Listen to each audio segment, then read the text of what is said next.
Students, आज मैं आपको बैक्टीरिया के बारे में जानकारी देना चाहती हूँ। सबसे पहले मैं बैक्टीरिया के बारे में आपको जनरल इन्फॉर्मेशन दे रही हूँ कि बैक्टीरिया क्या होते हैं। तो बैक्टीरिया एक यूनिसेलुलर माइक्रोस्कोपिक ऑर्गेनिज्म होते हैं जो सब जगह पाए जाते हैं, अर्थात ये वाटर में, एयर में, लैंड में, dead animals, dead plants, living animals, living plants, सभी स्थानों पर ये पाए जाते हैं। क्योंकि बैक्टीरिया में सेल वॉल होती है, इस कारण से इन्हें प्लांट किंगडम में रखा गया है। बैक्टीरिया के सेल के अंदर सेल ऑर्गेनेलीज जैसे mitochondria, Golgi body, endoplasmic reticulum नहीं पाया जाता है। इसकी सेल में ट्रू न्यूक्लियस का भी अभाव होता है। इसके स्थान पर डीएनए फोल्डेड फॉर्म में पाया जाता है, जिसे हम इनसिपिएंट न्यूक्लियस भी कहते हैं। अब मैं बताऊंगी कि बैक्टीरिया का क्लासिफिकेशन किस प्रकार से किया गया है। तो बैक्टीरिया क्लासिफिकेशन दो प्रकार से किया गया है। एक तो on the basis of shape, दूसरा किया गया है on the basis of flagella. तो सबसे पहले बताऊंगी मैं कि उनके शेप के उनके आकार के आधार पर बैक्टीरिया क्लासिफिकेशन कैसे किया गया है।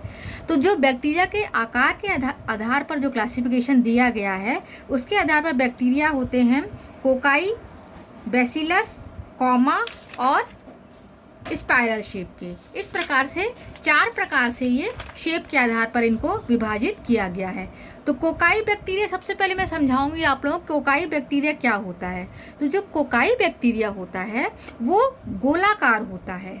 अब कोकाई बैक्टीरिया भी तीन प्रकार का होता है, माइक्रोकोकाई, डिप्लोकोकाई और स्ट्रेप्टोकोकाई। जो माइक्रोकोकाई बैक्टीरिया होता है वो हमको नेचर में फ्री फॉर्म में या स्वतंत्र रूप से मिलता है। डिप्लोकोकाई जो बैक्टीरिया होता है वो हमको हमेशा पेयर में मिलता है। Third one is streptococci. जो स्ट्रेप्टोकोकाई बैक्टीरिया होता है वो हमें चेन के फॉर्म में मिलता है, जैसे मैं यहाँ आपको डायग्राम में शो कर रही हूँ। तो इस प्रकार से कोकाई बैक्टीरिया भी तीन प्रकार के होते हैं, माइक्रोकोकाई, डिप्लोकोकाई और स्ट्रेप्टोकोकाई। माइक्रोकोकाई फ्री फॉर्म में, सिंगल रूप में, डिप्लोकोकाई पेयर में, जोड़े में, स्ट्रेप्टोकोकाई चेन में। अब इसी का दूसरा प्रकार है, शेप के आधार पर जो दूसरा प्रकार दिया गया है वो है बैसिलस। बैसिलस मीन्स होता है रॉड शेप्ड। तो बैसिलस जो बैक्टीरिया होता है वो भी तीन प्रकार का होता है, माइक्रोबैसिलस, डिप्लोबैसिलस और स्ट्रेप्टोबैसिलस। जो माइक्रोबैसिलस बैक्टीरिया होता है वो रॉड शेप में होता है और ये भी हमको सिंगल फ्री फॉर्म में नेचर में मिलता है। डिप्लोबैसिलस ये बैक्टीरिया भी रॉड शेप में है, लेकिन ये हमको जोड़े में या पेयर में मिलता है। स्ट्रेप्टोबैसिलस ये बैक्टीरिया हमको चेन के रूप में मिलता है। थर्ड जो बैक्टीरिया का प्रकार है जो शेप के आधार पर डिवाइड किया गया वो है कॉमा। कॉमा वर्ड से ही हमको समझ में आ रहा है, ये कॉमा मतलब जो हम सेंटेंस में कॉमा का यूज़ करते हैं उसी शेप में ये बैक्टीरिया पाए जाते हैं। तो ये बैक्टीरिया कॉमा शेप के होते हैं, जैसे मैं आपको यहाँ डायग्राम में शो कर रही हूँ। इसका एग्जाम्पल है विब्रियो कॉमा। चौथा प्रकार है स्पाइरल शेप्ड। तो स्पाइरल शेप्ड माने होता है सर्पिल आकार। ऐसे बैक्टीरिया जो हमें सर्पिल आकार के दिखते हैं वो होते हैं स्पाइरल शेप्ड बैक्टीरिया। ये यहाँ पर डायग्राम में मैंने आपको शो किया हुआ है। अब जो अगला क्लासिफिकेशन है वो फ्लैजिला के आधार पर हमने किया हुआ है। तो फ्लैजिला के आधार पर बैक्टीरिया 5 प्रकार के होते हैं, एट्राइकस, मोनोट्राइकस, लोफोट्राइकस, एम्फीट्राइकस और पेरिट्राइकस। सबसे पहले एट्राइकस बैक्टीरिया।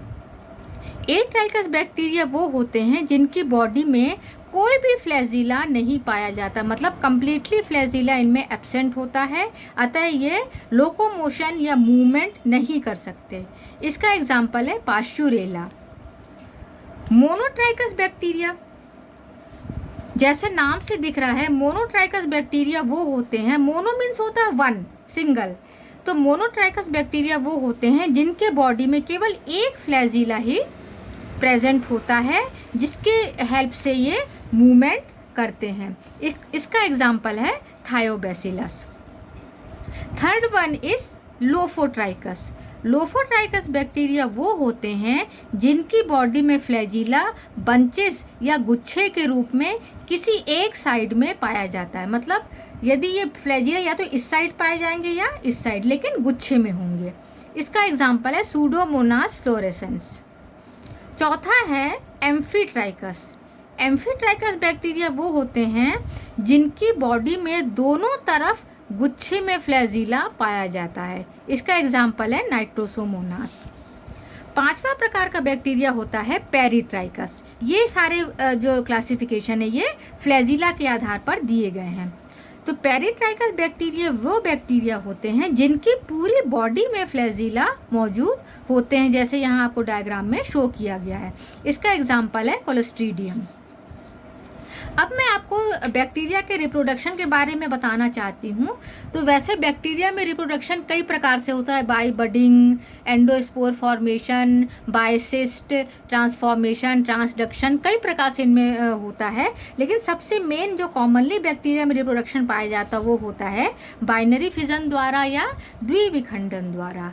तो इसमें क्या होता है, बाइनरी फिजन में जब बैक्टीरिया रिप्रोड्यूस करता है, तो जो बैक्टीरिया की सेल रिप्रोड्यूस करती है, हम जानते हैं कि इसके अंदर डीएनए न्यूक्लियोइड प्रेजेंट होता है। तो जब मान लीजिए इस सेल में बाइनरी फिजन होना है, द्विविखंडन होना है, तो ये जो डीएनए है ये अब ऑटोमेटिकली रेप्लिकेट करना शुरू करता है, मतलब अपनी जैसी एक दूसरी कॉपी बनाना शुरू करता है। तो इस प्रकार इस सेल के अंदर ये मेन डीएनए हो गया, इसकी दूसरी कॉपी यहाँ पे फॉर्म हो गई है। तो इस प्रकार से एक न्यूक्लियोइड ये हो गया जो ओरिजिनल है, और इसकी कॉपी, दूसरी कॉपी डीएनए की ये बन गई। उसी दौरान जब ये बनता रहता है, उसी दौरान इसके सेल वॉल में धीरे धीरे सेप्टा का फॉर्मेशन शुरू हो जाता है। अब ये सेप्टा जो पट बना है ये धीरे धीरे बढ़ने लगता है, और ये बढ़ते बढ़ते पूरा जो है नीचे तक सेल को कवर कर लेता है। तो इस प्रकार से एक सेल से दो सेल्स बन जाती हैं, और ये दोनों सेल में एक एक डीएनए पहुंच जाता है।